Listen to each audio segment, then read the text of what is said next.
말씀입니다.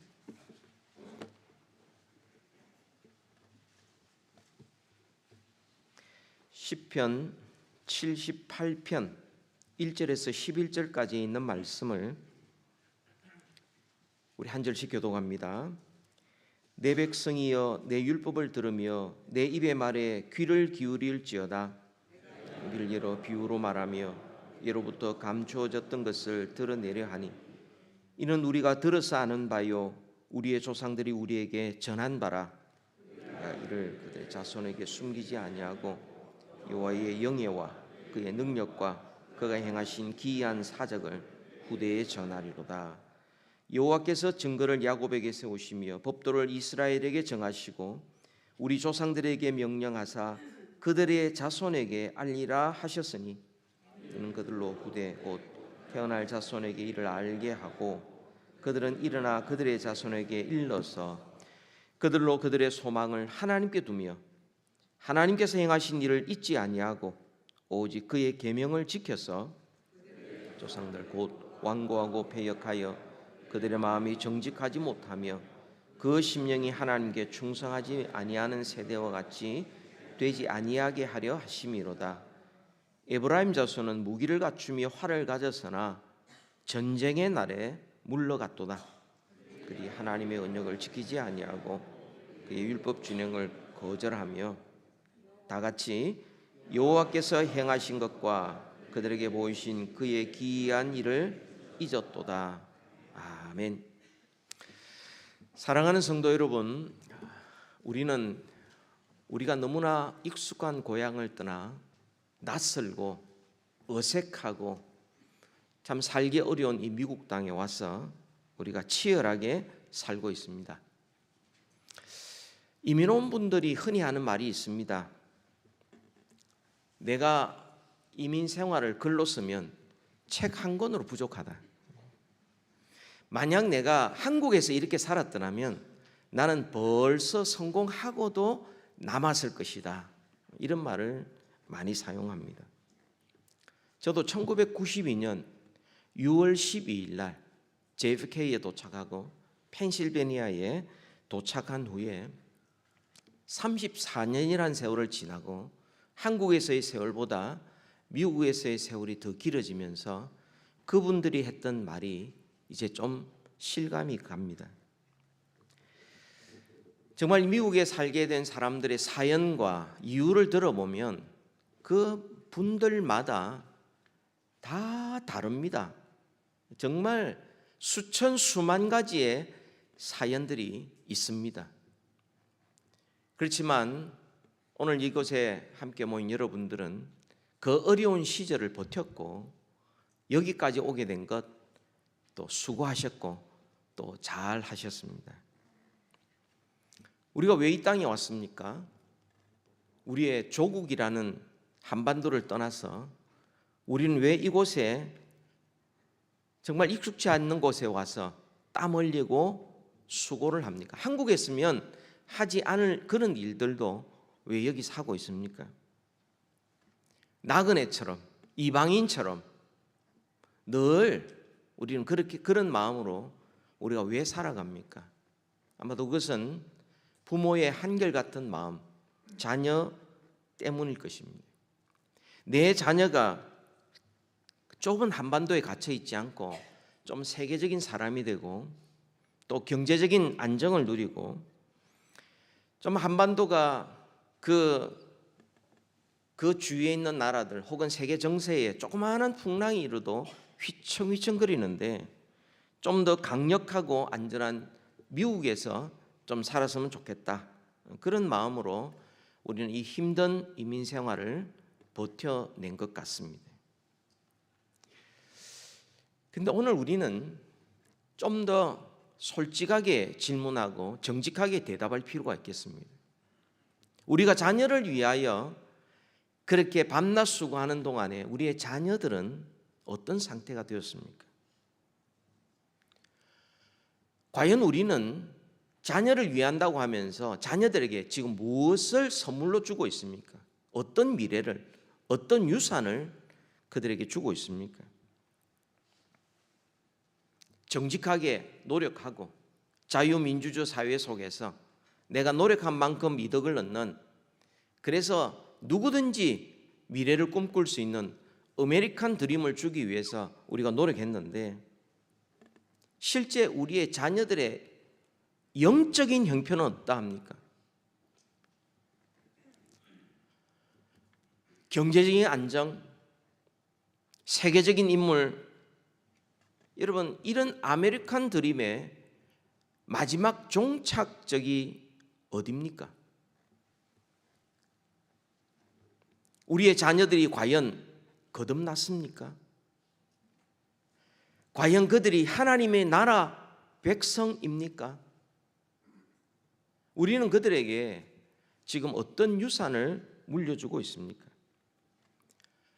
정말 목숨보다 귀한 것 물려주고 있습니까? 아니면 그저 먹고 사는 일에 안정된 이 세상의 것들, 그것으로 만족하고 있습니까? 오늘 시편 78편은 그 제목이 아삽의 미스갈이다. 미스길이라는 말은 교훈시라는 뜻입니다. 이 아삽이라는 인물은 다윗 왕조 때 찬양대를 지휘했던, 많은 찬양시를 작사 작곡했던 사람인데, 성경에 보면 아삽이라는 사람이 많이 나오는 이유는 그 후대에 있는 사람들이 그 아삽이라는 이름을 많이 차용해서 썼기 때문에, 오늘 이 시편 78편을 언제 누가 만들었는지 그것은 우리가 정확하게는 알 수가 없습니다. 그런데 52절이나 되는 이 긴 이 노래, 이 시, 이 가운데서는 이스라엘의 역사를 관통하면서 교훈하고 있습니다. 출애굽의 역사, 광야 시절, 또 가나안의 정착, 포로 시들까지를 관통하면서 교훈을 하고 있습니다. 한마디로 말하면 영원한 유산, 세상의 것 말고, 없어질 것 말고 영원한 유산을 다음 세대들에게 전해줘야 한다 하는 내용이죠. 여러분 1절부터 3절까지를 우리 다시 한번 읽어보도록 하겠습니다. 다 같이 읽겠습니다. 내 백성이여 내 율법을 들으며 내 입의 말에 귀를 기울일지어다. 내가 입을 열어 비유로 말하며 예로부터 감추어졌던 것을 드러내려 하니 이는 우리가 들어서 아는 바요 우리 조상들이 우리에게 전한 바라. 하나님의 사람 아삽은 하나님이 명령하신 것과 하나님이 행하신 기이한 일을 자기가 듣고 조상으로 들었고, 그리고 그것을 내 다음 자손에게 전해주고 그 자손이 또 그 후손들에게 계속 전해주도록 하겠다라고 다짐하고 있습니다. 1, 2, 3절에서. 그런데 이어지는 이스라엘 역사를 보면은 그들은 실패의 연속이었습니다. 우리가 잘 아는 그대로입니다. 그들은 세월이 가면서 하나님 앞에 반역했고 범죄했고 배신했습니다. 그런 실패의 역사를 처절하게 기록하고 있습니다. 당시 이스라엘 백성만 그렇습니까? 오늘날 우리는 그렇지 않습니까? 아무리 성경을 읽어봐도 이스라엘이 했던 그 행동, 우리에게 여전히 있다는 것을 우리는 알게 됩니다. 왜 그렇습니까? 왜 일이 반복되고 있습니까? 어떻게 해결할 수 있습니까? 오늘 말씀을 통하여 바라기는 영원한 유산을 이어가는 우리 모든 가정들, 또 교회 되기를 우리 예수님의 이름으로 축복합니다. 두 가지를 우리가 살펴보게 될 텐데요.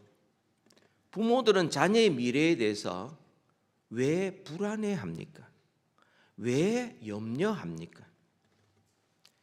오늘날 부모들을 보면은 자녀들의 미래에 대해서 그저 염려하고 그저 불안감을 감출 수가 없습니다. 여러분, 이 시대가 어느 시대입니까? 가장 물질적으로 풍요로운 시대입니다. 이런 시대가 없었습니다. 가장 기술이 발달한 시대를 우리는 살아가고 있는데, 미래를 생각하면 생각할수록 희망이 솟아나는 것이 아니라 오히려 세상이 어떻게 될까 염려가 더 많아지고 있습니다. 그래서 부모들이 어떻게 반응을 합니까? 부모들은 자녀에게 더 나은 환경을 물려주고 더 나은 스펙을 물려주고 경제적인 안정을 유산으로 물려주기 위해서 모든 에너지를 쏟아붓습니다. 끝없는 경쟁에 뛰어드는 것이죠. 사실 이것은 끝없이 빠져들어가는 늪과 같은 것인데 그걸 모르고는 경쟁에 뛰어드는 겁니다. 조금 더 안정된, 조금 더 나은, 좀 더 남들보다 괜찮은, 좀 더 많이, 좀 더 잘, 이거는 끝이 없는 겁니다. 여러분, 우리의 문화가 그렇습니다. 우리가 살아가는 이 시대 정신이 그렇습니다. 부모들에게 다가와서 이렇게 유혹합니다. 너가 정말 자녀를 사랑한다면 남들보다 더 앞서갈 수 있도록 무기를 쥐어줘야 되지 않는가? 좋은 학교로 보내주고 부모가 할 수 있는 게 그것밖에 되지 않느냐? 좋은 직장 잡을 수 있도록 그렇게 무기를 쥐어줘야 돼. 그러면 우리의 자녀들이 안정되게 미래를 보장받으면서 그렇게 살아갈 수 있을 것이라고 말합니다. 그래서 자녀들의 학업에 얼마나 많은 노력을 기울이는지 모릅니다. 자녀들의 특별 활동에 엄청난 시간과 비용을 투자를 합니다. 그러면서 부모는 생각하기를 이것이 자녀를 향한 사랑이다. 이게 자녀를 향한 나의 책임이다. 이렇게 믿고 그 일을 하고 있습니다. 근데 여러분, 한번 솔직하게 한번 생각해 보십시오. 정직하게 한번 대답해 보십시오. 그렇게 우리의 자녀들에게 최고의 무기를 갖추도록 만드는 것, 그거 쉽지 않습니다. 또 최고의 무기를 갖추었다 할지라도 그 자녀들이 정말 감사합니까? 정말 행복합니까? 정말 인생의 보람을 가지고 살아갑니까? 현실을 보십시오. 너가 이 세상이 정글처럼 얼마나 힘든 세상이고 살아남기 얼마나 어려운지 아느냐? 그래서 세상이 감당하지 못할 강력한 무기를 너에게 내가 쥐어줘서 내가 떠나더라도 너가 이 세상에서 떵떵거리고 그렇게 흔들림 없이 살아가기를 원해서 그렇게 자녀들에게 학업에 특별활동에 온갖 수단과 방법을 다 기울여서 비용과 시간을 다 투자하는데 현실을 보면 우리의 자녀들의 불평과 원망은 어찌된 셈인지 점점 더 많아집니다. 우리의 자녀들이 점점 불안해합니다. 그리고 그 끝이 공허하다는 것을 본능적으로 느끼고 있습니다. 그 와중에서 부모와 자녀의 관계가 무너집니다. 깨어집니다. 그 다음부터 말이 안 통하기 시작합니다. 부모가 뭘 해야 될지 뭐라고 말할지 자녀는 너무 잘 알기 때문에 부모가 한마디를 하면은 막아버립니다. 친구들의 관계도 깨어집니다. 내가 그 친구를 이겨야 돼요. 그래야 이 사회에서 내가 살아남을 수 있다. 이런 생각이 본능적으로 갖고 있기 때문에 친구 관계도 깨어집니다. 점점 중독에 빠져듭니다. 그게 게임 중독일 수도 있고 그게 뭐 약물 중독일 수도 있고 그게 뭐 다른 쪽의 어떤 중독일 수도 있는 겁니다. 세상의 무기들 아무리 우리 자녀들에게 쥐어줘봤자 미래를 보장하지 못한다는 것 우리가 압니다. 하나님보다 세상의 무기를 더 의존하는 것은 오히려 그것이 어떻게 되는지 우리는 잘 압니다만 남들이 하니까 같이 뛰는 겁니다. 여러분 오늘 본문에 보시면은 9절부터 11절의 말씀 보십시오. 9절에서 11절 말씀 우리 다 같이 한번 읽읍시다.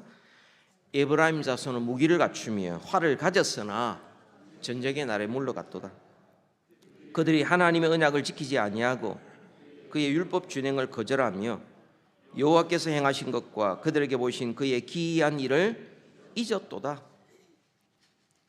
에브라임 자손을 보십시오. 이스라엘 12지파 가운데 가장 큰 지파고 가장 강력한 지파입니다. 그들은 이 세상을 사는 방법이 자녀들에게 최고의 무기를 쥐어주는 것입니다. 칼을 가졌고 활을 쥐어주고 누구도 범접할 수 없는 강력한 무기, 최고의 무기, 승리할 수 있는 모든 조건을 상속시켰습니다. 그런데 어떻게 되었습니까?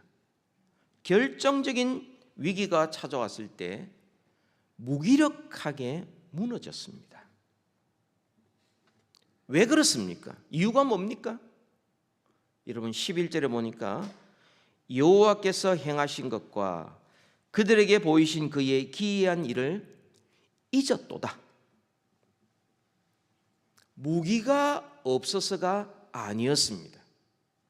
그들의 인생이 무너진 것은 칼이나 활, 학력, 스펙, 직장 없어서가 아니었습니다. 뭐가 없었습니까? 신앙이 없었습니다. 많은 그리스도인들 부모들이 입술로는 신앙이 제일 중요하다 이렇게 말을 합니다. 근데 실제로는 이 세상에서 안정되게 사는 것, 성공하는 것, 그것을 최우선 순위로 여기고 그것을 자녀들에게 전수하고 있습니다. 부모의 마음속에 세상의 성공과 안정이 최우선 순위로 마음을 딱 잡는 순간 신앙은 변두리로 밀려납니다. 신앙이 변두리로 밀려나고 하나님을 잊어버리고 살아갈 때에 우리의 자녀들은 영적으로 영양실조 상태에 빠져들어가는 겁니다. 그러면요, 결국은 인생의 위기가 닥칠 때에 그들은 허무하게 무너집니다.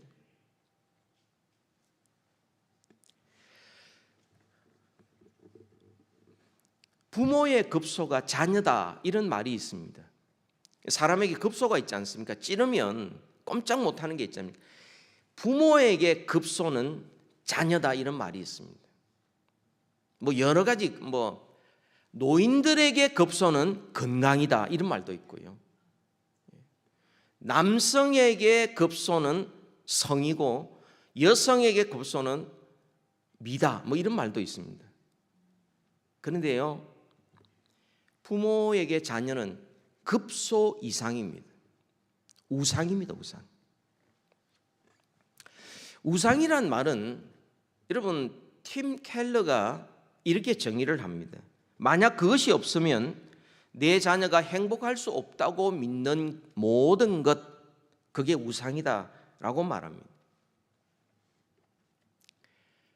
만약 우리의 자녀가 주일 예배 빠지고 학원을 가거나 운동하러 갈 때는 아무렇지도 않다가 자녀의 성적이 떨어지면 부모에게 가슴이 찢어지는 일이 일어난다면 부모는 자녀에게 하나님이 아니라 세상의 성공이라는 우상을 전하고 있는 겁니다.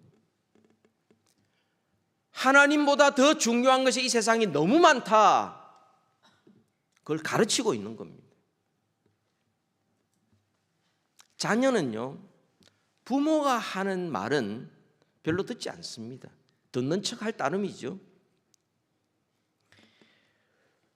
자녀는요, 부모가 주는 우상은 그가 살아있는 한 계속 간직합니다. 뭐가 더 중요한지. 하나님을 의지하기보다 세상의 강력한 무기만을 붙잡으려고 훈련받은 자녀는 결국 하나님 잊어버리고 인생의 작은 파도가 칠 때 여러분, 이 에브라임처럼 힘없이 무너지게 되는 겁니다. 이게 현실입니다, 여러분. 그럼 우리 어떻게 해야 합니까? 다음 세대에게 우리 어떻게 이 영원한 유산, 하나님을 신뢰하고 하나님을 의지하는 믿음을 전달할 수 있겠습니까? 우리 4절부터 8절까지를 우리 같이 한번 읽겠습니다. 4절부터 8절까지 시작. 우리가 이를 그들의 자손에게 숨기지 아니하고 영예와 그의 능력과 그가 행하신 기이한 사적을 후대에게 전하리로다. 여호와께서 증거를 야곱에게 세우시며 법도를 이스라엘에게 정하시고 우리 조상들에게 명령하사 그들의 자손에게 알리라 하셨으니 이는 그들로 후대 곧 태어날 자손에게 이를 알게 하고 그들은 일어나 그들의 자손에게 일러서 그들로 그들의 소망을 하나님께 두며 하나님께 행하신 일을 잊지 아니하고 오직 그의 계명을 지켜서 그들의 조상들 곧 완고하고 패역하여 그들의 마음이 정직하지 못하며 그 심령이 하나님께 충성하지 아니하는 세대와 같이 되지 아니하게 하려 하심이로다. 아멘. 우리가 정말 사랑하는 자녀들, 우리 자녀들에게 정말 영원한 유산을, 이 참된 신앙을 우리가 물려줘야 되겠는데 어떻게 해야 되는가? 여러분 7절 말씀에 나옵니다. 우리의 다음 세대 자녀들에게 하나님께 소망을 두고 살도록 가르쳐야 됩니다. 소망을 세상에 두면 그 결과는 세상의 종말과 똑같은 것입니다. 여러분 정말 안타깝게도 우리의 자녀들이 대학에 진학하면서 부모를 떠나는 순간 신앙마저 떠나버립니다. 대부분 그렇습니다. 거의 10%대로 떨어집니다. 100% 고등학교까지 신앙생활 잘했고 부모와 함께 교회 생활 잘했던 사람이 대학 가면서부터 통계에 의하면 한 10%대까지 떨어집니다. 왜 그렇습니까? 부모를 통해 배운 기독교는 복음이 아니었습니다. 도덕주의였습니다. 착하게 살면 복 받는다. 교회 열심히 다니면 좋은 대학 간다. 기독교가 단지 이 세상에 잘 살기 위한 수단, 성공하기 위한 수단으로 가르쳐지니 세상의 문화가 그들의 정체성을 흔들어 버리면 무너지는 겁니다. 여러분 대학 가는 일에 하나님이 뭐 필요합니까? 성공하고 직장 잡고 하는 일에 하나님이 굳이 필요가 없는 것이죠. 그래서 무너지는 겁니다. 부모가 교회 가라, 부모가 데리고 억지로 하는 이 모든 것들, 그것은 복음이 아니라 도덕주의였습니다. 우리가 전해야 될 것은 소망을 하나님께 두는 겁니다. 마음이 하나님께로 가는 겁니다. 예수님의 그 아름다움, 예수님께서 우리를 얼마나 사랑하시는지, 우리를 사랑하셔서 대속의 제물이 되시고 그 예수님의 삶이 얼마나 매력이 있고 얼마나 가치 있는지 그것을 부모가 실제 경험하고 그것을 자녀들에게 보여줄 때에 비로소 우리의 자녀들이 소망을 하나님께 두는 것입니다. 여러분 자녀 키우는데 늘 행복합니까? 그렇지 않습니다. 속상하는 일 얼마나 많습니까? 여러분 어느 누구도 자녀 잘 키웠다고 자랑할 사람 아무도 없습니다. 정말 하나님의 특별한 은혜입니다. 우리는요 소망을 하나님께 두고 좋은 일이 있을 때 감사하고요, 찬양하고요, 그리고 힘든 일이 있을 때 눈물로 하나님 앞에 기도하는 바로 그 모습을 통하여 우리의 자녀들에게 영원한 유산, 믿음의 유산을 물려줄 수 있는 겁니다. 혼자 멀리 떠나서 혼자 인생의 풍랑을 맞이하여 그 모든 것이 힘들 때에 그 소망이 하나님께 있는 자, 부모를 보고 함께 그 어려움을 겪으면서 곁에서 배운 사람은요, 그때 기도하게 되고 기도 부탁을 하게 되고 하나님을 의지하게 되고, 그러면서 인생의 파도를 넘어가면서 세상이 감당치 못할 믿음의 사람으로 자라날 수 있는 것이죠. 소망을 하나님께. 두 번째로는 보니까 하나님께서 행하신 일을 잊지 않도록 가르쳐야 된다는 겁니다. 여러분, 잊어버리는 이 망각, 이것은 뇌의 기억력의 문제가 아닙니다. 이것은 의도적이었던 겁니다. 여러분, 대조되는 사람들이 8절에 있습니까? 그들의 조상들이 어땠습니까? 완고하고 패역하여 그들의 마음이 정직하지 못하며 그 심령이 하나님께 충성하지 아니하는 세대와 같지 않도록 하도록. 그러니까 이것은 지식의 문제가 아니었습니다. 마음의 문제였던 겁니다. 들어서 알고는 있습니다. 성경 내용 물어보면 대답 잘합니다. 그런데 마음이 안 가는 겁니다.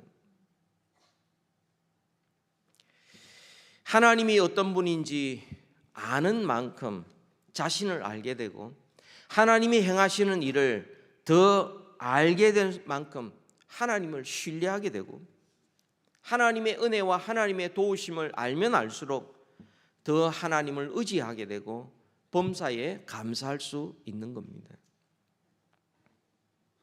그런 점에서 부모의 기도가 결정적으로 필요합니다. 자녀들의 마음이 하나님께로 향하게 하는 것은 인간의 방법으로는 안 됩니다. 말로도 안 되고 이래도 안 되고 저래도 안 됩니다. 하나님께서 그 마음을 만지시고, 하나님께서 만져주시고, 주님께서 만나주시고, 하나님께서 고쳐주시도록 기도 외에는 방법이 없어요.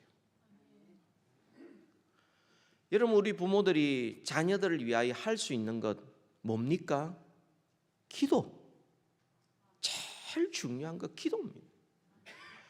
돈 못 물려줘도, 좋은 환경 못 만들어줘도, 힘들고 어렵게 살아도 자녀들을 위하여 기도한 그 기도 하나님께서 들으시고 하나님께서 놀랍게 응답해 주실 겁니다.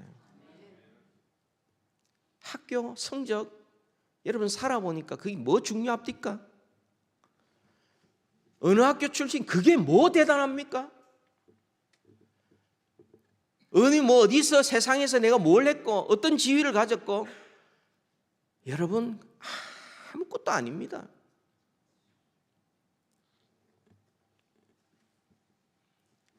정말 하나님 앞에 마지막 인정받고 칭찬받는 이 일을 위해서는 부모가 자녀를 위하여 기도하는 것밖에 없습니다.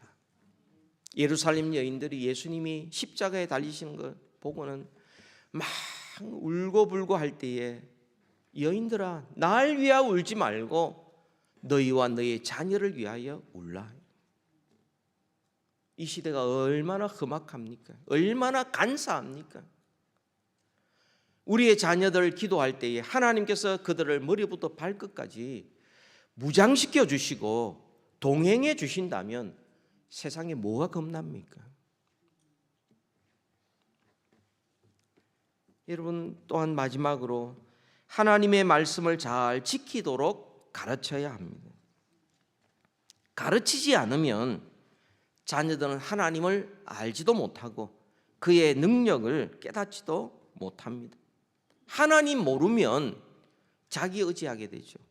세상을 바라보게 되죠. 그러면 헤매는 겁니다. 여러분, 자녀들이 대학을 지나가면서 신앙을 떠나는 여러 가지 이유 중에 또 하나가 신앙을 지식으로만 배웠기 때문에 그렇습니다.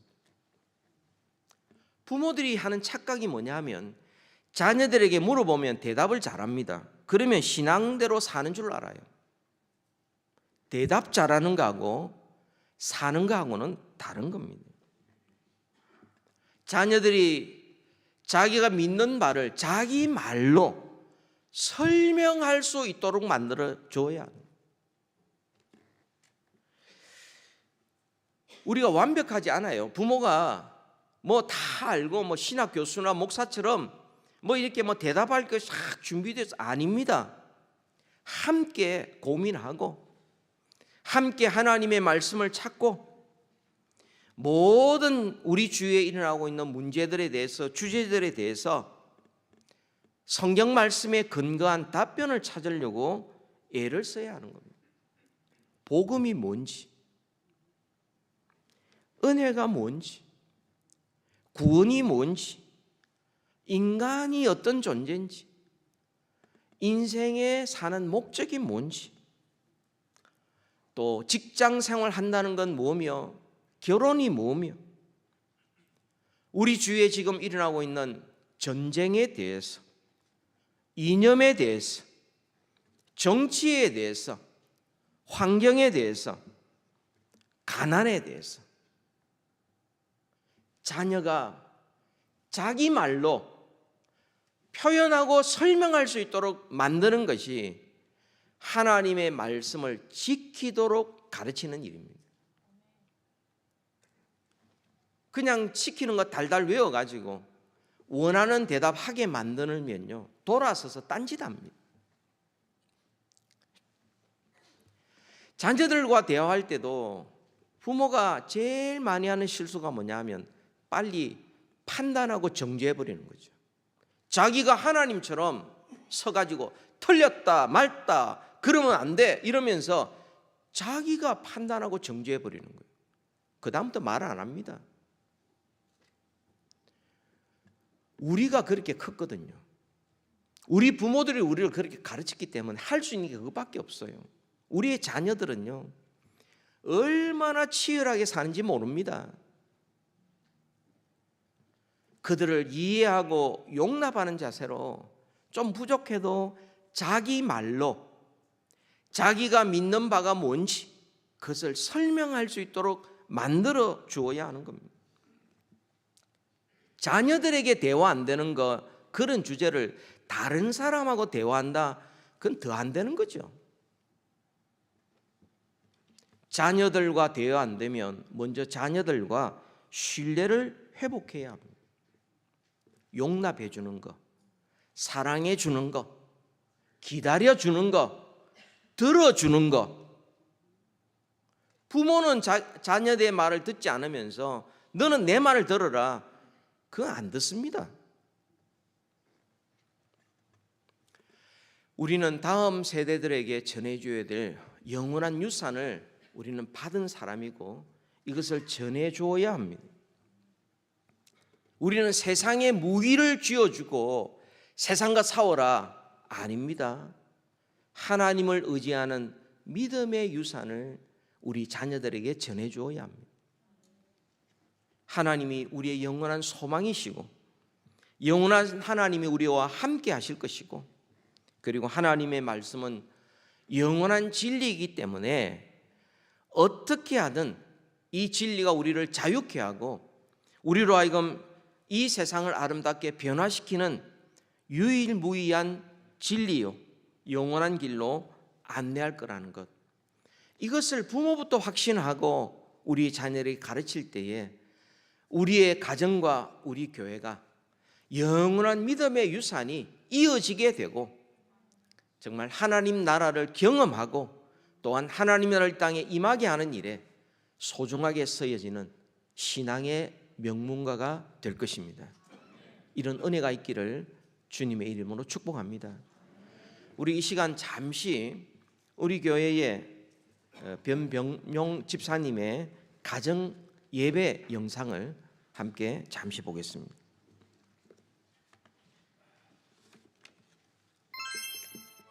예수님을 따라 사랑해야지. 우리에게 주시는 말씀 실천하게 도와주세요. 꿈꾸는 자가 오는도다. 누구부터 시작할까요? 저는 학생으로서 미래는 하나님께 맡기고 주어진 일 열심히 하겠습니다. 하나님은 우리에게 향한 계획이 있다는 것을 믿고 그 사실을 기억하면 어려운 시간도 믿음으로 견뎌낼 수 있어요. 여기서 퀴즈. 야곱의 또 다른 이름은 무엇일까요? 이스라엘 뜻이 뭐죠? 네, 하나님과 싸워서 이긴 사람 아니에요? 셋째 아들의 이름은 레. 레위였어요. 레위의 뜻은 연합하다. 넷째 아들 누구? 유다. 뜻은 뭘까요? 하나님 찬양. 유다의 지파에서 누구를 주셨을까요? 예수님. 그렇죠. 각 나라에서 우리에게 주신 사명 그것을 계속 찾아가고 이뤄가는 우리 가정이 됐으면 좋겠어요. 오늘 큐티 시간을 마치게 해주셔서 감사합니다. 예수님의 이름으로 기도합니다. 아멘. 감사합니다. 우리 가정들의 하나님의 말씀이 풍성해지는 그런 가정 되기를 바랍니다. 기도하겠습니다. 하나님의 은혜를 진심으로 감사합니다. 우리에게 말씀하여 주시고 또 이스라엘의 역사를 보며 하나님 이 시대와 비교를 하며 하나님이 얼마나 험악한 시대요, 얼마나 우리가 무너지기 쉬운 존재들이라는 것 깨닫게 하여 주셔서 감사합니다. 하나님, 우리가 하나님을 신뢰하는 이 믿음, 이 믿음의 유산, 신앙의 유산이 계속 이어지게 하여 주옵소서. 예수님 이름으로 기도하옵나이다.